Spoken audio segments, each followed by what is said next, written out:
women make intense demands on men, and it's no wonder. But the thing is that because women engaged in hypergamy, at least in part, we diverged quite rapidly from chimpanzees because the selection pressure that women placed on men developed the entire species.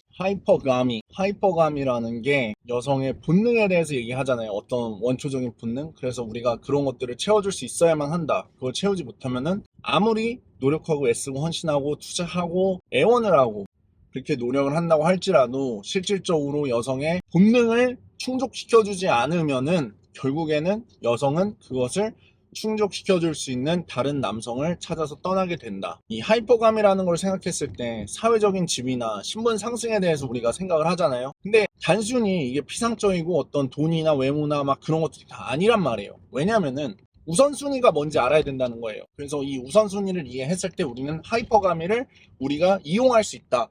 그래서 저는 이거를 하이퍼가미 핵이라고 말하고 싶어요. 하이퍼가미 핵.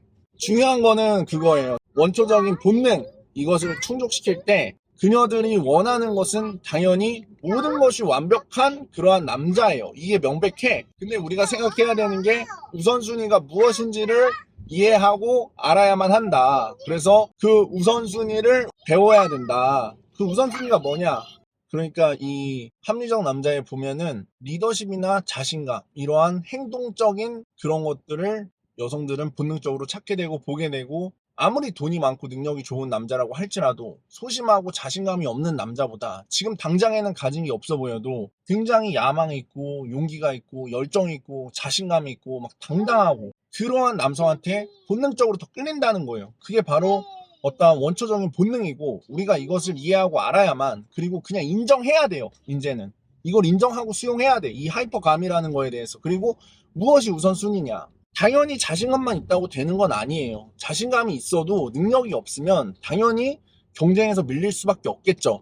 근데 중요한 것은 무엇이냐면, 여성들은 자신감이나 리더십이 있는 남자를 더 선호하고, 여성들도 뭐 자신의 미모가 영원하거나 뭐 지금 상승장이야, 그래서 지금 괜찮아, 지금 쩔어, 지금 어떤 남자인지 선택해서 만날 수 있어. 근데 그러면 그럴수록 사실은 사람은 결혼에 대해서는 생각을 안 할 거예요. 오히려 자기가 얼마나 많은 남자를 만날 수 있는지, 얼마나 많은 선택권을 가질 수 있는지, 정말 그거에 대해서 오히려 더 생각을 하지만, 또 반면에 현실적으로도 내가 이게 영원하진 않을 거다라는 생각을 한단 말이에요. 그러니까 누구나 어쨌든 한정된 시간이나 한정된 자원을 갖고서, 아무리 그게 뭐 고점에 있다고 할지라도 한정된 시간과 한정된 자원을 갖고서 경쟁을 하는 거기 때문에, 그러한 어떤 진화 심리학적인 걸로 봤을 때 여성 입장에서도 예를 들어서 자신감이 있고 되게 리더십이 쩔어. 근데 여기에 막 능력도 있고 정말로 돈도 많고 잘생겼고 막 이런 남자를 찾게 된다라는 거죠.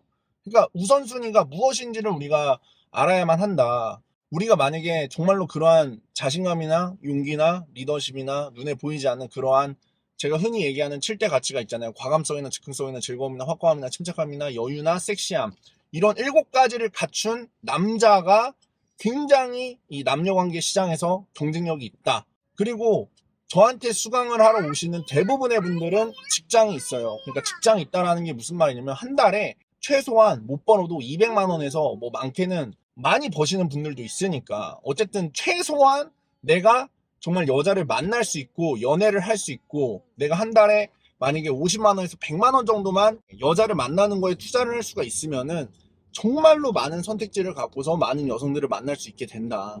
그리고 뭐 만약에 연애를 해서 내가 이 사람이 정말 좋다 하면은 반쪽 신화라는 그 함정에 빠지지 않는 이상 사실 괜찮아요. 그렇게 연애를 하는 것도. 저도 뭐 좋아하는 사람 생기면 연애를 했었고, 당연히 지금도 뭐 결혼을 하고 애를 낳고 그런 과정도 저 역시 모노감이라는 그 틀 안에서, 이 매트릭스나 이 시스템 안에서 살아가는 사람이기 때문에 여기서 엄청나게 뭐 자유로울 순 없단 말이에요. 이 시스템에 맞추고 뭐 굴복하고 뭐 순종하고 순응하고 살아가는 거지. 하지만 우리한테는 그것을 해킹할 수 있는 그러한 힘이 있다, 그러한 잠재력이 있다, 그러한 천재성이 있다, 그러한 위대함이 있다, 뭐 그런 부분은 우리가 또 알 수가 있죠. 그래서 우리가 어떻게 하면은 좀 더 자유로움을 느끼거나 우리가 그러한 어떤 한계치를 더 초월하고 나의 어떤 범위, 나의 스펙트럼, 나라는 사람이 가진 어떤 그런 한계치를 넓히고자 할 때 우리가 어떻게 할 수 있는지, 그런 것들도 잘 알고 있는 거죠. 그리고 그러한 것을 넓히는 순간 우리가 높은 가치가 된다, 높은 가치를 가진 사람이 된다. 그리고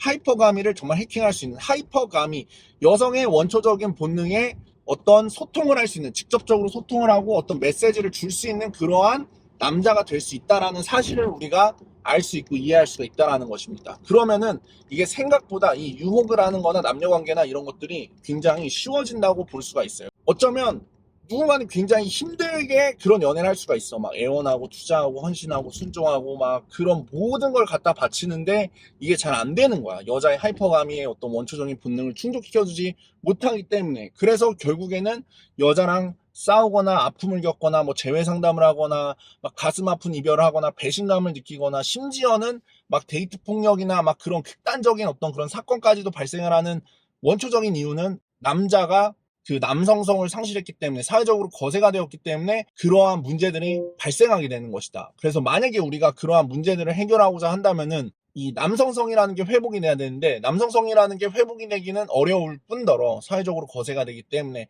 또한 여성들의 어떤 권력이나 힘이 강해지고 페미니스트가 창궐한 이러한 시대에 정말 그 레즈비언이나 동성애자들이나 그런 성소수자들도 자신의 어떤 권력이나 어떤 그런 현실을 지켜내기 위해서 굉장히 많은 노력을 한단 말이에요. 정치적으로도 그렇고 여론몰이나 어떤 군중 심리를 만들어내는 것도 그렇고. 그러니까 우리가 그런 거를 자극하지 못하고 이해하지 못해도 어느 순간에는 이성애자가 굉장히 정상적인 게 아니고 오히려 동성애자는 존중받아야 되고 이건 지켜줘야 되는데, 이성애자는 함부로 말하면 안 될 것 같고 남녀 관계에 대해서 얘기를 하는 것은 조금 약간 금기된 것 같고, 오히려 같이 금기가 됐거나 혹은 어느 쪽이 더 자유로운지도 모르겠어. 솔직히 차라리 내가 막 커밍아웃을 해가지고, 게이가 커밍아웃을 하고 레즈비언이 커밍아웃을 해가지고 자신의 어떤 그런 신념이나 성소수자에 대한 그런 것들을 막 밝히면은, 그런 것들은 와 진짜 용기가 있다 이러면서 인정을 해줘야 된다 막 그런 흐름이 흘러가는데, 이성애자가 아 나는 진짜 여자를 너무 좋아하고 여자를 너무 사랑해서 내가 여자를 만나야 되겠고 더 좋은 여자를 만나기 위해서